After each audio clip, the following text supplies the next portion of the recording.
مولانا شفاعت رسول صاحب، جیسے کہ آپ جانتے ہیں یوم ولادت امام حسن رضی اللہ تعالیٰ عنہ ہے، اور حسن رضی اللہ تعالیٰ عنہ یہ نام پہلے اس دنیا میں ان کے سوا اور کسی کا نہیں رکھا گیا، اس کی کیا بات ہے؟ بسم اللہ الرحمن الرحیم۔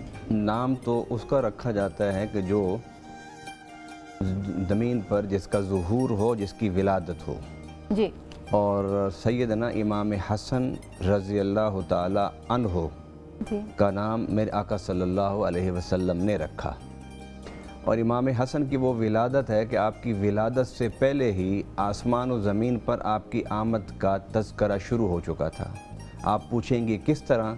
تو قرآن پاک میں رب العالمین نے فرمایا انا اعطیناک الکوثر، اے پیارے نبی صلی اللہ علیہ وسلم ہم تمہیں کوثر عطا کریں گے، خیر کثیر عطا فرمائیں گے۔ حالانکہ تیرے دشمن تو یہ کہتے ہیں نا کہ ان شانئک ھو الابتر، کہ تیرے دشمن تو تجھے ابتر کہتے ہیں کہ یہ مقطوع نسل ہے نعوذ باللہ، مگر یاد رکھیں کہ تیرے دشمن مقطوع نسل ہوں گے۔ نبی پاک صلی اللہ علیہ وسلم کو رب العالمین نے بشارت دی کہ ہم تمہیں خیر کثیر دیں گے۔ تو جب سیدنا امام حسن رضی اللہ تعالی عنہ کی پیدائش ہوئی تو آپ کی طرف نبی پاک صلی اللہ علیہ وسلم نے اشارہ کر کے فرمایا کہ سورہ کوثر کی عملی تصویر حسن کی صورت میں ظاہر ہوئی۔ سبحان اللہ۔ اب اس کے ساتھ ایک حدیث پاک کہ کس طرح آپ کی آمد سے پہلے آپ کا تذکرہ شروع تھا۔ حضرت ام فضل رضی اللہ تعالی عنہا آپ فرماتی ہیں کہ میں نے خواب دیکھا، آپ کی چچی تھی نبی پاک صلی اللہ علیہ وسلم کی، یہ چچی تھی، خواب دیکھا انہوں نے، یا رسول اللہ میں نے دیکھا کہ میرے گھر میں آپ کی جسد مبارک کا کوئی ٹکڑا آیا ہوا ہے۔ تو نبی پاک صلی اللہ علیہ وسلم سے عرض کرنے کہ میں بڑی گھبرائی ہوئی ہوں۔ میرا آقا صلی اللہ علیہ وسلم نے فرمایا گھبرا نہیں، اللہ فاطمہ کو بیٹا دے گا، وہ تیری گود میں کھیلے گا۔ سبحان اللہ۔ جب حضور صلی اللہ علیہ وسلم فرماتے ہیں، صحابہ فرماتے ہیں، جب حضرت فاطمہ کے گھر سیدنا امام حسن رضی اللہ تعالی عنہ کی پیدائش ہوئی تو رسول اللہ صلی اللہ علیہ وسلم تشریف لے گئے اور آپ نے فرمایا ارونی ابنی ما سمیتموہ، مجھے میرا بیٹا دکھاؤ کہ اس کا نام تم نے کیا رکھا ہے۔ تو سیدنا حضور پاک صلی اللہ علیہ وسلم نے انہیں اپنا بیٹا کہا، اپنا بیٹا کہا۔ اور یہاں پر ایک بات آپ پوچھ رہے ہیں مولا علی سے اور سیدہ کائنات سے کہ اس کا نام کیا رکھا ہے، اسی حدیث سے فقہاء کرام نے یہ مسئلہ اخذ کیا ہے کہ ماں باپ کی ذمہ داری ہے اور ان کا حق ہے کہ وہ اپنے بچوں کے نام خود رکھیں۔ بڑوں سے، سسر سے، ساس سے، باپ سے، ماں سے مشورہ کر سکتے ہیں۔ ہمارے ہاں یہ سارے حقوق جو ہیں وہ بڑوں کو دے دیے جاتے ہیں، لیکن بڑوں کی اس معاملے میں صرف حیثیت ایک مشاورت کی ہے۔ تو مولا علی کرم اللہ تعالی وجہ الکریم نے عرض کیا رسول اللہ سمیتہ حرب، کہ میں نے اس کا نام حرب رکھا ہے۔ حرب کا معنی جنگجو، تو مولا علی کیونکہ حیدر کرار تھے، شجاعت کا پیکر تھے، تو آپ نے اس حساب نے نام رکھا۔ تو میرے آقا صلی اللہ علیہ وسلم نے فرمایا بل سمیتہ حسن، میں نے اس کا نام حسن رکھا ہے۔ عرض کی یا رسول اللہ حسن کا کیا معنی ہوتا ہے؟ ایک تو معنی سمجھ آتا ہے نا حسن، خوبصورت۔ میرے آقا صلی اللہ علیہ وسلم نے آسمان سے زمین تک نظر دوڑائی اور فرمایا کہ یاد رکھو میرے اس حسن جیسا حسن زمین و آسمان تک کسی چہرے میں نہیں ہے۔ سبحان اللہ۔ اب یہاں پر علماء فرماتے ہیں کہ امام حسن کے چہرے کو بے مثل و بے مثال خود آقا فرما رہے ہیں۔ اس کی وجہ کیا تھی؟ اس کی وجہ یہ تھی کہ دیکھنے والے کہتے تھے کہ حسن کو چھپا لو حضور کو دیکھ لو، حضور کو چھپا لو حسن کو دیکھ لو، پہچاننا مشکل ہو جاتا ہے۔ سبحان اللہ۔ پیر صاحب حضرت محمد صلی اللہ علیہ وسلم کو چھپا لیں اور امام حسن رضی اللہ تعالیٰ عنہ کو سامنے لے آئیں تو مطلب بالکل مشابہت جس کے بارے میں کہتے ہیں، تو حدیث نبوی صلی اللہ علیہ وسلم کے حوالے سے امام رضی اللہ تعالیٰ عنہ کے کیا فضائل ہیں؟ بسم اللہ الرحمن الرحیم۔ امام حسن رضی اللہ تعالیٰ عنہ یا امام حسین رضی اللہ تعالیٰ عنہ، یہ دو شہزادوں کی اتنی عظمت ہے کہ دنیا کا کوئی انسان ان کی نسبت ان جیسا نہیں بن سکتا۔ یعنی کہ رسول پاک صلی اللہ علیہ وآلہ وسلم کا نواسا ہونا یہ بہت بڑے اعزاز کی بات ہے۔ بے شک۔ نہ کریم آقا جیسا کوئی دنیا میں انسان آیا تھا، نہ آئے گا، نہ سیدہ فاطمہ الزہرا رضی اللہ تعالیٰ عنہ جیسی ماں، بیٹی، بہن اس دنیا میں آئی نہ آئے گی۔ اسی طرح مولا علی کرم اللہ وجہ الکریم کے بھی جو فضائل ہیں ہمارے سامنے ہیں۔ نبی پاک صلی اللہ علیہ وسلم، بخاری شریف کی حدیث ہے، ابو ہریرہ رضی اللہ تعالیٰ عنہ فرماتے ہیں کہ کریم آقا صلی اللہ علیہ وآلہ وسلم کا دور تھا اور کھجوریں پکنے کا بھی زمانہ تھا، موسم تھا، تو کھجوریں جو بھی صدقے کی کھجوریں آتی تھیں وہ مسجد نبوی کے اندر رکھ دی جاتی تھی، ڈھیر لگا ہوا تھا، بکھری ہوئی تھی۔ تو امام حسن اور امام حسین رضی اللہ تعالی عنہ کھیل رہے تھے کھجوروں کا، جس طرح بچے کھیلتے ہیں۔ تو اچانک کھیلتے کھیلتے امام حسن اور امام حسن دونوں نے، کسی ایک نے کھجور منہ میں ڈال لی، تو کریم آقا صلی اللہ علیہ وآلہ وسلم نے فوری طور پر اپنی مقدس انگلی مبارک سے شہزادے کے منہ سے وہ کھجور باہر نکال لی۔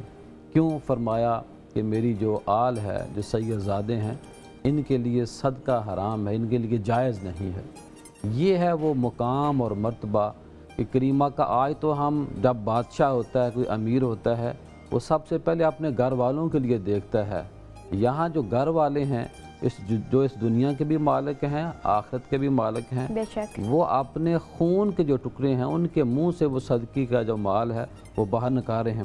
ترمذی میں حدیث ہے، حضرت انس رضی اللہ تعالیٰ فرماتے ہیں کہ ہم نے پوچھا یا رسول اللہ صلی اللہ علیہ وآلہ وسلم، دنیا میں آپ کو سب سے زیادہ محبوب کون ہے؟ تو پیارے کریم آقا صلی اللہ علیہ وآلہ وسلم نے ارشاد فرمایا، اے میرے صحابہ، مجھے سب سے زیادہ جو اس دنیا میں عزیز ہیں وہ حسن اور حسین ہیں۔ اور آپ یہ آگے دیکھیے کہ پھر جب حسن اور حسین آپ کے پاس آتے تو آپ ان کو گلے لگاتے اور زور سے جو ایک لذت ہوتی ہے، ایک چاشنی جو ہوتی ہے، جو ایک محبت بڑھتی ہے۔ اور اسی طرح ترمذی شریف کی حدیث ہے، کریم آقا صلی اللہ علیہ وسلم سجدے میں تھے، رکوع میں تھے، تو امام حسن اور حسین آپ کے اوپر سوار ہو گئے، تو کسی نے کہا کہ بھئی کیسی سواری ملی ہے؟ تو کریم آقا صلی اللہ علیہ وسلم نے فرمایا کہ آپ ان سوار جو ہیں ان کو بھی دیکھو، جو سواری اگر اچھی ہے، انہی کو محبت و چاشنی، آپ ان کے لیے اپنا جو سجدہ ہے، اپنا جو رکوع ہے، اس کو لمبا کر دیا کرتے تھے۔ امام حسن ہوں یا امام حسین رضی اللہ تعالیٰ عنہ، اور بالخصوص امام حسن رضی اللہ تعالیٰ عنہ کی ذات وہ ذات ہیں کہ جن کو ہم گرتی کہتے ہیں اپنے اس علاقے کے اعتبار سے، وہ آپ صلی اللہ علیہ وسلم نے دی۔ اور اذان جو ہے، ہم محلے کے مولوی صاحب کو بلاتے ہیں کہ اذان دیں، آپ کے کان مبارک میں جو اذان ہے وہ کریم آقا صلی اللہ علیہ وآلہ وسلم ہے۔ آپ کا مقام اور مرتبہ، ہمارے الفاظ ختم ہو سکتے ہیں، ہمارے جو لمحات ختم ہو سکتے ہیں، لیکن ان شہزادوں کی بالخصوص امام حسن کی جو شان ہے ہم مکمل طور پر بیان نہیں کر سکتے۔ ڈاکٹر صاحب، یہی جو محبت کا عالم ہے، یہ ایک نانا کا نواسے کے ساتھ اور پھر اس نواسے کو اپنا بیٹا کہنا، یہ تمام چیزیں ہمارے اسلام میں، ہمارے مسلمانوں کے لیے ایک مشعل راہ ہے۔ آپ اس کے بارے میں کیا فرمائیں گے؟ الحمدللہ حمداً کثیرا، اما بعد فاعوذ باللہ من الشیطان الرجیم، بسم اللہ الرحمن الرحیم۔ یقینی طور پر آج جس موضوع کا انتخاب کیا گیا ہے وہ موضوع اپنے اندر بڑی قدر و منزلت رکھتا ہے اور بڑی معنویت رکھتا ہے۔ امام حسن رضی اللہ تعالیٰ عنہ کی شان، رشد و ہدایت کے آپ یقینی طور پر علم بردار تھے، اور آپ کا وجود اس امت کے لیے حقانیت کی واضح دلیل ہے۔ امام ابو علامہ سوطی رحمہ اللہ تعالیٰ اپنی کتاب الخلافہ میں لکھتے ہیں کہ امام حسن رضی اللہ تعالیٰ عنہ 15 رمضان سن 3 ہجری میں 3 ہجری کی شب مدینہ، شہر مدینہ میں پیدا ہوئے، اور آپ کے فضائل اور مناقب میں بے شمار احادیث وارد ہوئی ہیں۔ لیکن امام حسن رضی اللہ تعالیٰ عنہ کی جو نسبت ہیں جناب رسول اللہ صلی اللہ علیہ وسلم کے ساتھ، اس کے بارے میں امام بخاری رحمہ اللہ تعالیٰ نے ایک بہت بڑی حدیث نقل کی ہیں، جس کو حضرت انس بن مالک اس کے راوی ہیں۔ آپ فرماتے ہیں کہ اس وقت دنیا کے اندر رسول اللہ صلی اللہ علیہ وسلم کی مشابہت حضرت حسن سے زیادہ کسی میں نہیں تھی، یعنی کہ آپ جس طرح ہم نے پہلے بات کی ملتے تھے۔ لیکن سوال یہ ہے کہ امام حسن رضی اللہ تعالیٰ نوجوانوں کے لیے کیسے نمونہ ہیں؟ آپ کا کردار، آپ کی شخصیت، آپ کے انوار و براکات دین اسلام میں بڑی قدر و منزلت رکھتے ہیں۔ امام حسن رضی اللہ تعالیٰ کی شان اور آپ کے مناقب کے بارے میں رسول صلی اللہ علیہ وسلم نے آپ کو جنت کے نوجوانوں کا سردار اقرار دیا ہے، اور جب آپ کا آخری عمر قریب آئی تو روایات میں آتا ہے، جس کو کنز الاعمال نے بھی اور علامہ طبرانی نے بھی نقل کیا ہے، کہ حضرت سیدنا فاطمہ رضی اللہ تعالیٰ امام حسن اور حسین دونوں کو حضرت سیدنا محمد صلی اللہ علیہ وسلم کے پاس لائی اور کہا، یا رسول صلی اللہ علیہ وسلم، آپ اپنی وراثت میں سے ان کو وارث بنا دیں۔ امام حسن اور امام حسین رضی اللہ تعالیٰ عنہما کو، تو نبی کریم صلی اللہ علیہ وسلم نے فرمایا کہ حسن میری ہیبت اور میری سربریت اور میری جلالت کا وارث ہوگا۔ امام حسن کے بارے میں فرمایا کہ میری ہیبت اور سرداری کا وارث امام حسن ہوں گے، اور حسین رضی اللہ تعالیٰ عنہ کے بارے میں فرمایا کہ میری شجاعت اور بہادری کے وارث جو ہیں وہ امام حسین رضی اللہ تعالیٰ عنہ کے۔ حسن کو بادشاہ خاص و عام کہتے ہیں، حسن کو بادشاہ خاص و عام کہتے ہیں، علی کا نائب و قائم و مقام کہتے ہیں، ایک ہی دلیل کافی ہیں ان کی عظمت میں، انہیں حسین بھی اپنا امام کہتے ہیں۔